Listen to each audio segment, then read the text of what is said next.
confrontation with an Uber driver. It happened in the heart of downtown Miami. Can you call 911, please? Ramkissoon thinks this is her driver. It isn't. He's waiting to pick up someone else. But still, she demands he drive her. After things get physical and she's pushed to the ground, she gets into the car and does this.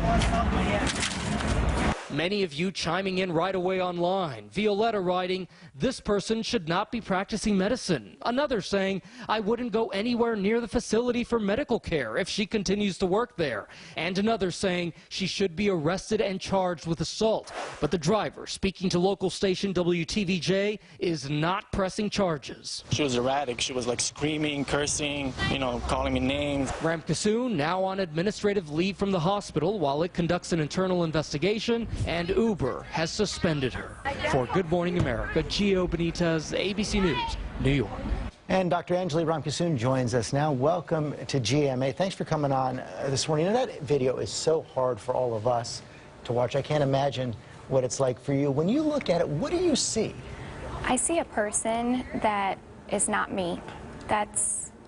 I'm ashamed. I still can't watch the entire video. Every time someone brings it up or tries to ask me what was happening at this point, I can't. So what was happening? A lot had happened that day, actually. In the events leading up to that point, my father had been placed in the hospital, and just minutes prior to that altercation with the Uber driver, my boyfriend and I of 2 years had just broken up. So he went home. I was there by myself. So you guys have been drinking? Yes. And I knew that I had had a few drinks, so I decided, and actually I had driven to that place that night, but I did not want to drive my car home, so I left my car there, and that was why I was trying to get the Uber to get home. Everything you said sounds pretty bad, but you know it's no excuse, right?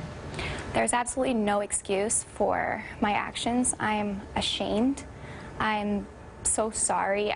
I've hurt so many people with this, my family, my friends, my job, the Uber driver. No one deserves to be treated that way, and that's not me. Did you apologize to him? I did. So we actually settled while we were out there. I paid for the damages, and I apologized to him, and he accepted my apology, and I'm so thankful that he did not press charges, that he did not have me arrested. I'm grateful. Has anything like this ever happened before? You really did seem to snap there. I did. I was extremely stressed out that day. It was probably one of the worst days of my life, and I was caught at my lowest moment. And nothing like this has ever happened. It was completely out of character.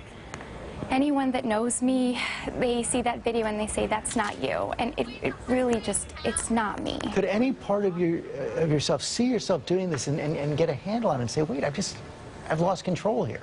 You know what?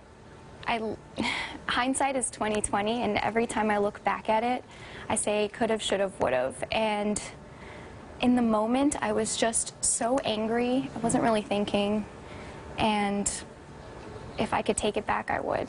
You've invested a lot in your career as a doctor, now suspended. Yes. And you saw some of the comments in Gio's piece, people saying this person just should not be a doctor. What do you say to them?